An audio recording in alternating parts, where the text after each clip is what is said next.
Morning, guys. This is Don V with Truth Be Told. We have a couple interesting reports we'd like to share with you, but before we move to that, please remember to subscribe.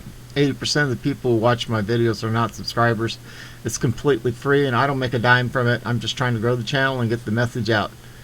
Okay, without ado, let's move to the first one. It says, Jovan Pulitzer reveals it's not the watermarks on the ballots, it's better. There's a video. Jovan Pulitzer uncovers more than watermarks. Yesterday, Jovan Pulitzer reported that the Arizona Audit Report of the 2020 elections in Maricopa County will be provided to the Arizona Senate on Friday. But on Wednesday, Pulitzer released something nearly as much as significant. It was the Pulitzer surprise. It wasn't watermarks they've been looking for. It's much, much better. Jovan Pulitzer surprised us all once again and likely scared the hell out of any election fraudsters in the process.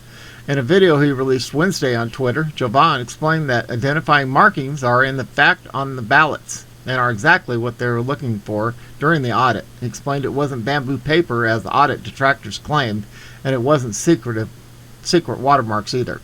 It was, however, a secret printer identifying protocol established years ago by the Secret Service to help catch counterfeiters. And here's the video. All right, let's give this a listen.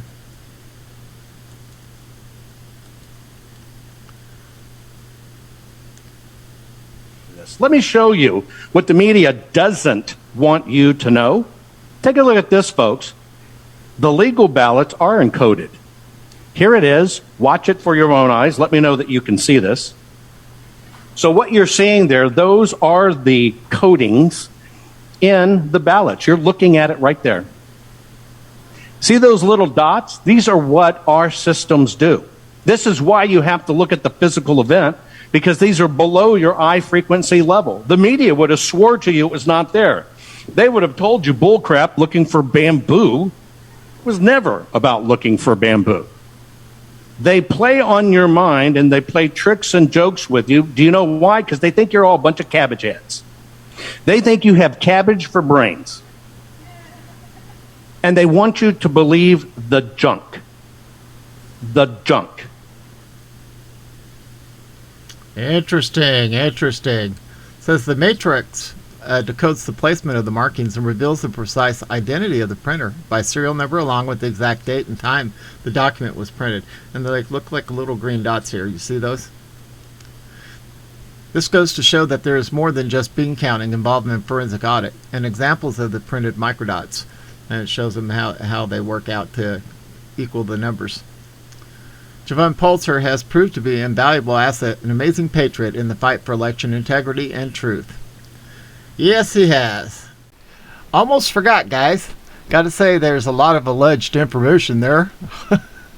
Keep those YouTube screeners happy. At any rate, moving on to the next report.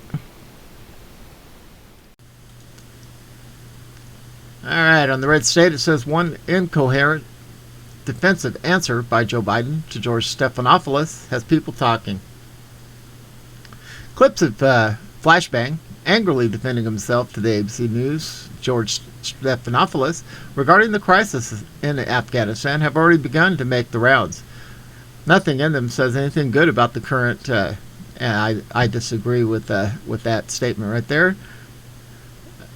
That includes his insistence that there was nothing that could have been handled better about the meltdown of an evacuation we're witnessing play out. Yes, there was Q&A that was so terrible and dementia-ridden that ABC News decided to cut it out completely. The transcript of it is also now spreading like wildfire on social media. Special credit to Political Stock for pointing out the many issues on display here in the thread on Twitter. And it's got it all right here. Shall we look at this? Says Stephanopoulos, I think a lot of Americans, and even a lot of veterans who served in Afghanistan agree with you on the big strategic picture. They believe we had to get out. But I wonder how you respond to an Army Special Forces officer, Javier McKay. He did 7 tours. He was shot twice. He agrees with you. He says, we have to cut our losses in Afghanistan. But he adds, I just wish we could have left with honor.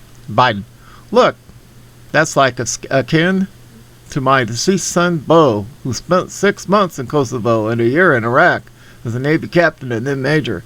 I mean, as an Army major, and I'm sure he had regrets coming out of Afghanistan. Out of Iraq. He had regrets to how it's going, but the idea, what's the alternative? The alternative is, why are we staying in Afghanistan? Why are we there? Don't you think that the one, who's most disappointed in us getting out, Russia and China, they love us to continue to have to. Ooh, oh my word. Oh, this guy is airhead.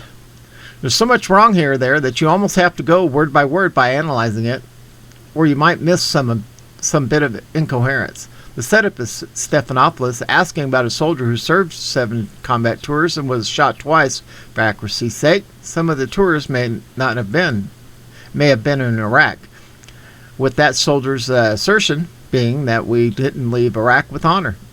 Note that at no point does the soldier in question indicate we should stay in Afghanistan. Rather, his critique is with the strategy of the disastrous withdrawal that is currently playing out.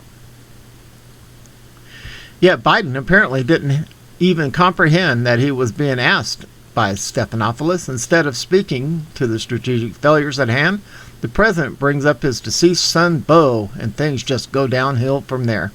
For example, the war in Kosovo was already over when Bo got there. He was a lawyer sent to train prosecutors, not a combat soldier. Biden then goes on to not only mistake what branch his son served in and his rank, but also what other country he was deployed to later in his career, mixing up Afghanistan for Iraq.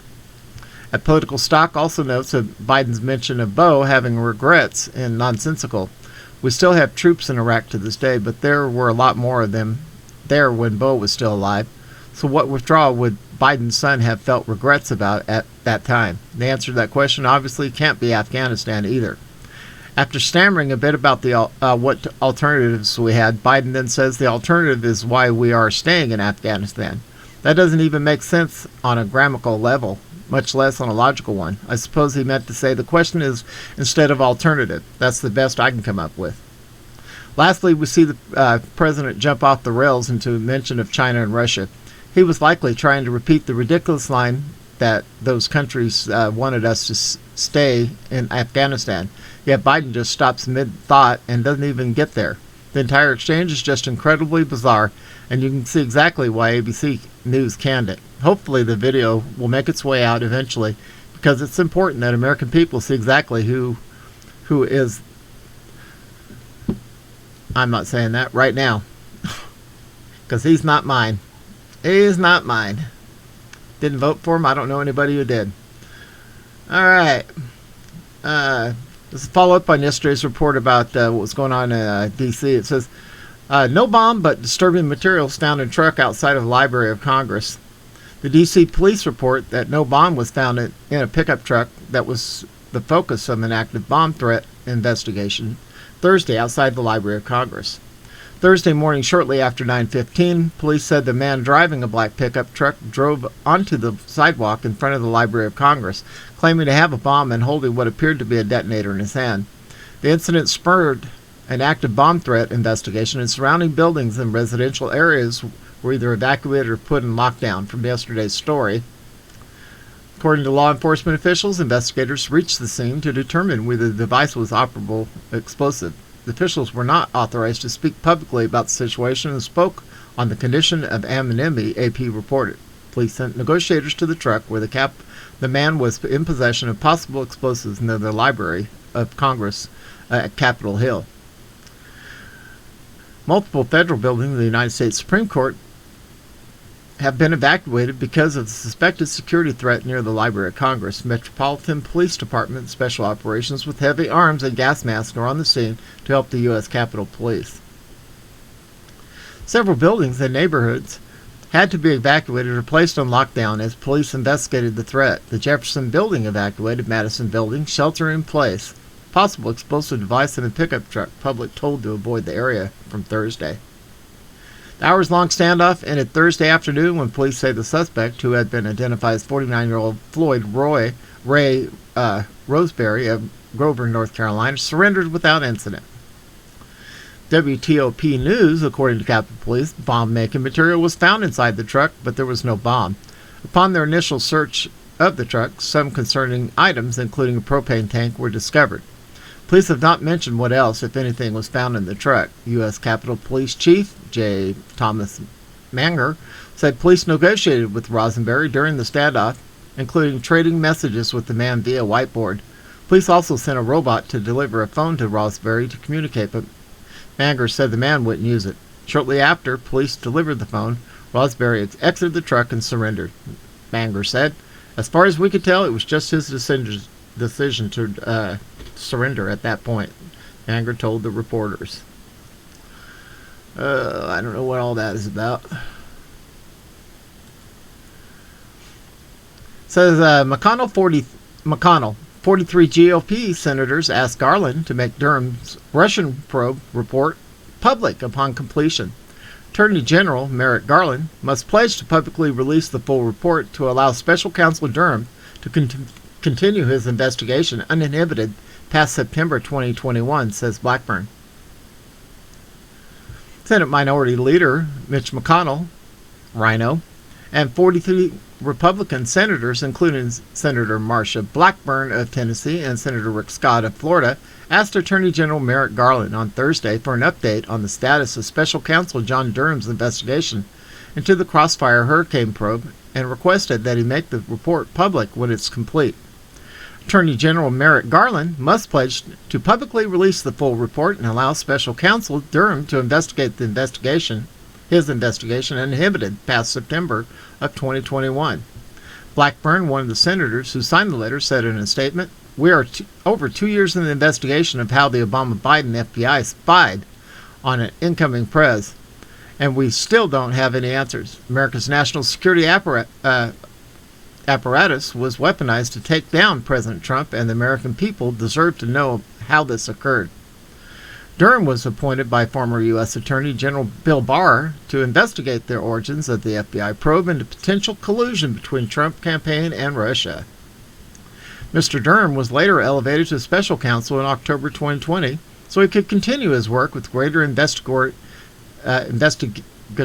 authority and independence. The special counsel's ongoing work is important to many Americans who were disturbed that government agents subverted lawful process to conduct inappropriate surveillance for political purpose, read the senator's letter to Garland. The truth pursued by this investigation is necessary to ensure transparency in our intelligence agencies and restore faith in our civil liberties. Thus, it is essential that the special counsel's ongoing review should be allowed to continue unimpeded and without due limitations. To that end, we ask that you provide an update on the status of Special Counsel Durham's inquiry and that the investigation report be made available to the public upon completion, the senators added. Yes, it's coming. It's only getting thicker and hotter for them. On the Daily Mail, it says the Biden administration was warned last month by U.S. diplomats in Kabul of an impending Taliban catastrophe if troops withdrew, and was urged to evacuate all Americans starting on August 1st. 23 diplomats wrote a memo to Anthony Blinken with warnings on July 13th. Cable warned of the Taliban's advancing threat and collapse of Afghan forces. Also suggested the State Department would take a tougher stance on the Taliban. The memo also suggests ways to speed up evacuations from Afghanistan. Is the latest in a list of reported warnings the Biden administration potentially ignored as American forces left. The report is damning evidence that the Biden administration was warned by its own officials of the impending disaster. State Department officials in the Kabul embassy told the Biden administration last month that Afghan capital would fall and speed up evacuations, a new report claims.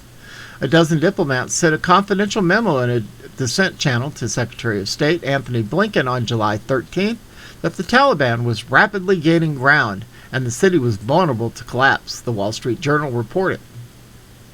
On July 8th, Flashbang said it was highly unlikely the Taliban would take control of Afghanistan and denied there would be chaos in Kabul. It is the latest in a series of reported warnings that the Biden administration potentially ignored as American forces left and the insurgents swept through the country with ease. These are mounting questions over how the White House, the Pentagon, and U.S. intelligence services were evaluating the future of Afghanistan, the threat of the Taliban, and how quickly power would change hands. Afghan security forces were collapsing, they said, and offered ways to mitigate the advancing insurgents. But it may have been too late to stop them. The State Department memo, according to the report, also called for the government to use tougher language on the violence in the past from the Taliban and urged them to start collecting information for Afghan allies who qualified for special immigrant visas after working with U.S. forces. The Journal reported that 23 embassy staffers signed the cable and rushed to deliver it, considering the deteriorating situation of Kabul.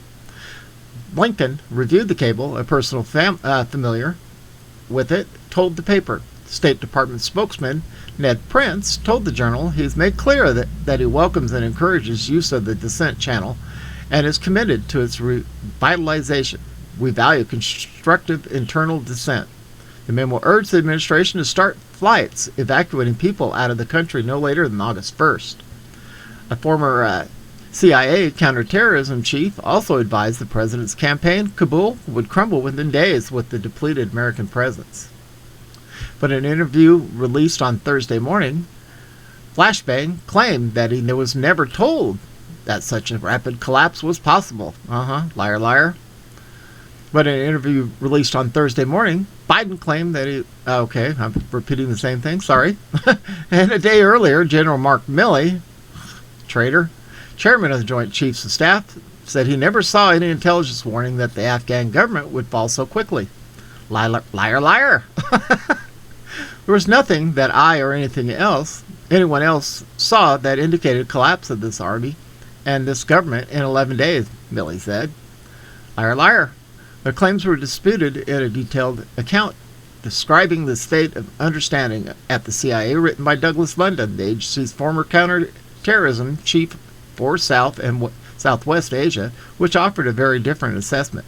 He said the rapid collapse was one of the number of possible scenarios. Ultimately, it was assessed Afghan forces might catapult or capitulate under the circumstances we witnessed, and projections highlighted to Trump officials and future Biden officials alike, he wrote on the Just Security website.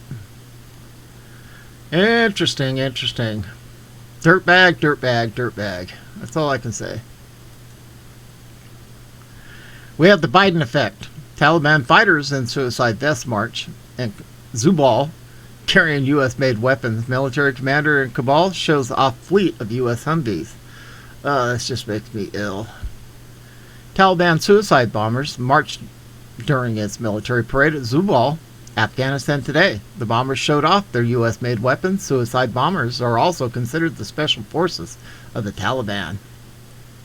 Today, the Taliban have American assault rifles with thermal sights and night vision goggles, thanks to Joe Biden and his woke generals.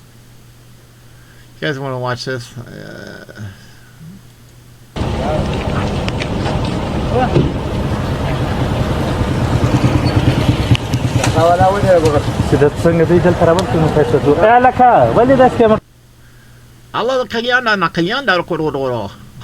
Oh my word.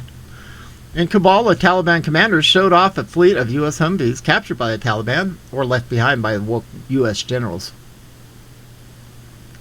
Here they are. Let's give this a listen. السلام عليكم ورحمة الله وبركاته. ده هم الشيخ حماسي حفظه الله. Yeah, look at all these Humvees, guys. It just makes me ill. Doesn't this administration care about anything? No, I tell you what they care about. Their Chinese money that comes in every week. Thank God, some movements going on behind the scenes. We see some exciting arrests, some things happening. So just keep on your knees in prayer and know that God's in charge. And we're going to see some big things happen within the next few months, next year. They're even talking about the billion-soul harvest that's coming. Can't wait. Cannot wait to see God's glory fall upon us like that. At any rate, this is Don V with Truth Be Told. We're under sunny skies today, so we might get 85, 86. I don't know. We'll see. Hope everybody has a wonderful weekend. This is Don V of Truth Be Told, and we are out of here.